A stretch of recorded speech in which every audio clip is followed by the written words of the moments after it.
Fire away.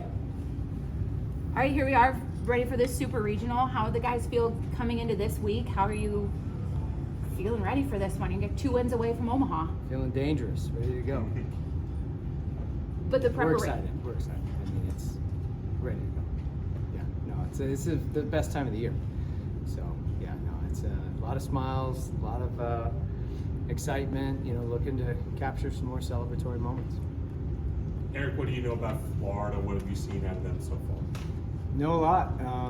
They're obviously an outstanding program. This year's team is, maybe not unusual from the caliber of talent that they have, but maybe unusual with just their overall record. But I think what we saw in the regional is the team that they are, and everyone thought they would be at the beginning of the year. So, the regular season and their record in the regular season means absolutely nothing. And all that matters is they won the regional. They're playing well. They probably were a lot of people unsure if they were going to get in, and they got in, and that's going to be a mentally freeing type of feeling. So I'm sure they feel like they've got house money, and they capitalized on that in the regional, and we expect they're hot, and they're coming in here with a lot of confidence, and we know it's going to be a huge challenge for us, especially given the caliber of their players. Speaking of Florida, did you get a chance to say hello to Coach O'Sullivan yet and catch up about the good old days? No. I don't imagine we'll be doing that.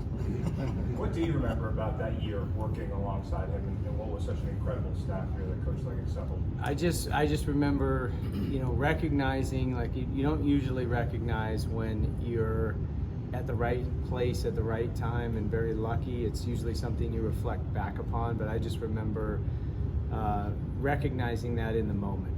Tim Corbin was just named the National Assistant Coach of the Year. It was just with the Team USA staff, which usually you don't see many assistant coaches on Team USA. And just obviously everyone knows Coach Leggett and knew the type of head coach that he was, but I think it was instantly recognizable that I was sharing an office with 2 assistant coaches who were going to go off to be outstanding Hall of Fame head coaches as well. And just being in that office with them, like, maybe that's what I didn't recognize, how lucky I was to share an office with those 2 guys. But I did know that these are 2 of the very best to ever do it in college baseball, plus Coach Leggett. So it's just, couldn't have asked for a better opportunity, and that's why I have such reverence for Clemson, because this is my first ever coaching job and coaching opportunity, and changed the trajectory of my life, which is why I jumped at the opportunity to come back here, because I hold this place in such high regard, almost like a player would feel about their alma mater is how I feel about this place. It just draws up those same feelings I have when I start thinking about my time at East Carolina and playing for Keith LeClaire, who was part of Jack Leggett's coaching tree. So it's all connected, and it's just that staff and that year and those players and the season that we had. It's all part of those feelings. Erik, you alluded to the confidence that Florida's going to have on the diamond this week, but describe your bunch's confidence that you guys have going into this one. Yeah, our guys are feeling good. They're fired up. I mean, everyone's confident who's made it to this level. Everyone's coming off a regional championship, so how could you not be confident? And we feel especially confident just because our guys have been consistent. Not just this season, but from the day one of the fall, what they've done off the field as well as on the field. How they've competed in the classroom, how they've served the community, as well as the consistency. Maybe not every week. We had a couple of slip-ups here and there, but our guys from a preparation standpoint have been hyper competitive and ultra consistent. And as a coaching staff and as a program and as Team 127, we couldn't ask for anything more, and draw a lot of confidence just from our preparation, knowing that we're ready. It's time to let it rip. You gonna go obviously with Aiden tomorrow? No, we're gonna go with Tristan tomorrow, and then Aiden game 2. So same 1-2. Yeah. As far as Florida, just a team that hits a lot of home runs and playing in a stadium of these dimensions, like how important is it going to be just pitchers locating, not giving them balls to hit out of the yard? Yeah, it's a good point, because it's not just Caglione with his 31, but Shelton's got 20, and you got a bunch of other guys with double digits. So it's a dangerous lineup, top to bottom, a lot of home run threats in there. So yeah, we'll definitely have to be competitive, and if they hit a home run, we'll take it. They can earn that, but what we don't want is to couple that with free passes or errors or things like that. So we've been doing a pretty good job lately of not beating ourselves and being pretty stingy from a pitching and defense standpoint, and we will absolutely have to do that with a team like this and a caliber of this offense with the power threats. We talk so much about the that. atmosphere is going to be pretty crazy here tomorrow. They have to open up the softball stadium to kind of get the overflow traffic. This is what you came here for, I imagine, to see this kind of scene. Yeah, this is awesome. I mean, we definitely have a whole nother standard deviation of attendance possibilities here. 6,000 is great, 10,000 is better. And I think this is one of those programs that has that level where we could, certainly achieve 50% more capacity. And, weekends like last weekend proved that. And I can't wait to see the energy in the stadium. That was the best college baseball environment in all my years of being a part of college baseball that I've ever seen. I felt like I was in a rock concert with Journey song playing and the cell phone flashlights, and that'll be burned into my brain forever. And I know we've got 2 day games, so we won't see that again, but that was just an incredibly special atmosphere. And just again, thank you to the Clemson community who made it happen, because they made it happen. You got students up in the balcony over there, created their own additional student section. It's just, a lot of authentic, cool things that are happening. And I expect this weekend will be no different. We're gonna have great weather. We're gonna have plenty of people out, and we've got all kinds of room, not just the softball stadium, you got the turf field. I mean, if people want to come hang out, let's make it one gigantic party like those students did in the balcony over there. Let's get a few thousand more like that and just make it like concert meets carnival meets baseball game. So I'm in. Let's go. Is Will Taylor out in the outfield shagging fly balls? Is he going to be on the super regional roster? And do you have any idea of his abilities in terms of what he can and can't do? Well, if Will Taylor could pull the Jim Abbott where he catches it with his right hand, takes glove off and throws it with his right hand, that's what he was doing. He was catching it with the wrong hand. So pretty special athlete that he's running him down in the outfield playing wrong-handed. But no, he's still working on his range of motion. We thought he might be able to give it a go. So unless he plays defense wrong-handed, we probably won't see him out there. Coach, you mentioned with O'Sullivan that, in this day and age, a lot of coaches might communicate, talk about what the matchup is. Why have you guys chosen to keep it a little bit separate? I don't know. I think just, I have no idea. I certainly can't speak for him. I think it goes back to the question last week about, the sentiment and, our players. Coach Leggett and I have those personal connections. Our players don't. So I think it just stems from, I can speak personally, just wanting to keep it about the players and not make it about my personal connection to Coach O'Sullivan. But, I haven't said anything about it to our guys and haven't really talked much about it publicly. And I'm sure we'll say hello at home plate, so it'll be fine. Are those ones a little bit more fun when it is a coach that you have a personal connection with, or? Sometimes it is, sometimes it's not. It probably depends on the outcome. The pregame one. Yeah, it was, I didn't see Coach Corbin last week until the regional meeting, and I won't see Sully until the pre-super regional meeting this afternoon. So yeah, it'll be good. It'll be fine. Known those guys a long time, 20 some odd years. So there's a lot of time in building those relationships. So it'll be good. But neither of us have chose to make it anything more than just about the players. You talk about keeping it for the players. What is the message to them going? You've talked so much about consistency and that they know what's expected, they've known what it takes, they've been doing it. What is your message as you go into a weekend like this? Compete hard, play hard, have fun.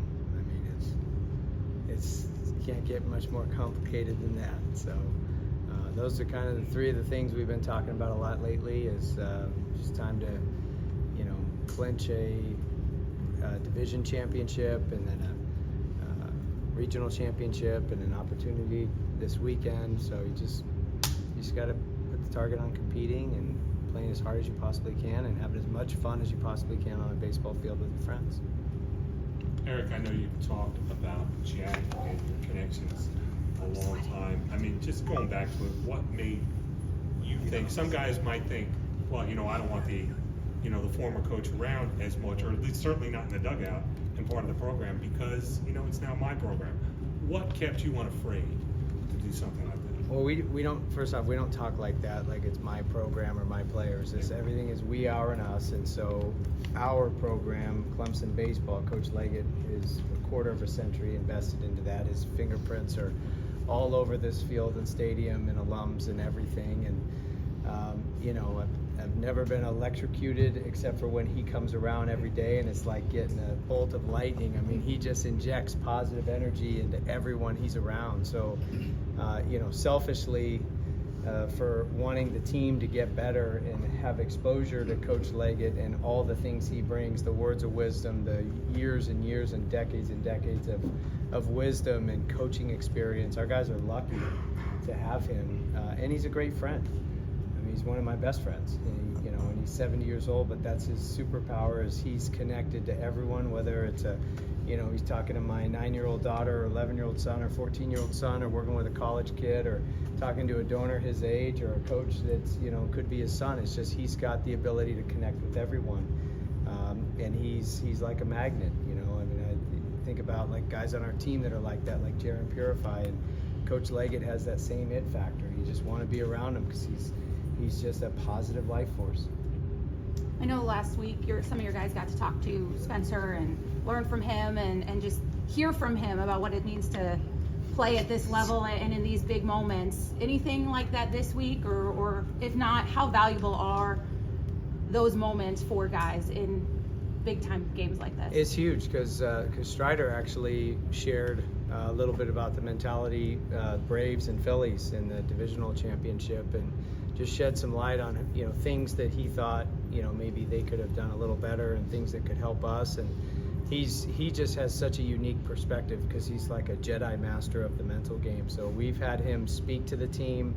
He's got good relationships with the team. He's invested in our program. He's helped us get the technology for the pitching lab we put in there, and he's just such an awesome dude. But the way he thinks about baseball, and so anytime he can share some of that perspective, I know our guys just soak up every word. And so just listening to him talk about the playoffs for them last week gave us actually some pretty good just some pretty good ideas of maybe how we would approach it. Instead of trying to shrink the moment, we were going to embrace the moment, and I thought that really helped us.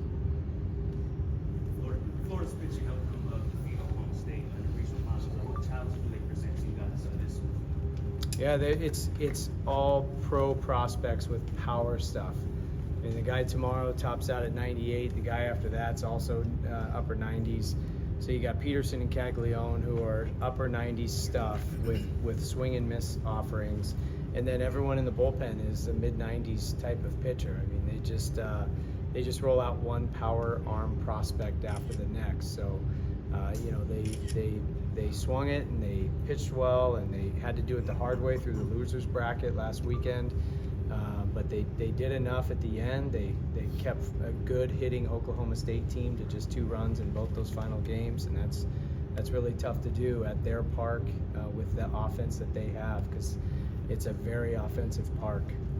And so what they did in those games in the regional last weekend was super impressive. But it's a testament to just kind of how they're playing and how they're feeling right now. Eric, I know you didn't come here just to get to a super regional, but is there some sort of cathartic, emotional release about what you guys were able to accomplish last weekend and wiping that 2010 out of the lexicon around here? I think so. I think that's what you chase. You chase celebratory moments, and if you have a chance to beat South Carolina, that's a celebratory moment. If you have a chance to win the ACC, that's worth celebrating. And then any championship after that, whether it's a tournament championship, a regional, a super regional, a national, those are the things that you want for these guys, and you got to earn it every day, starting from the first team meeting in August. You have to, it takes what it takes, and you got to be, committed to that routine and have that discipline, and our guys have. So every kind of checkpoint along the way, when we have a chance to call ourselves a champion of a segment throughout the course of the season and keep writing our story. We want to celebrate it. We want to enjoy it. And we're happy about it, but we're not satisfied, and we want to keep going. Anything else for Coach? All right, thank you, Coach.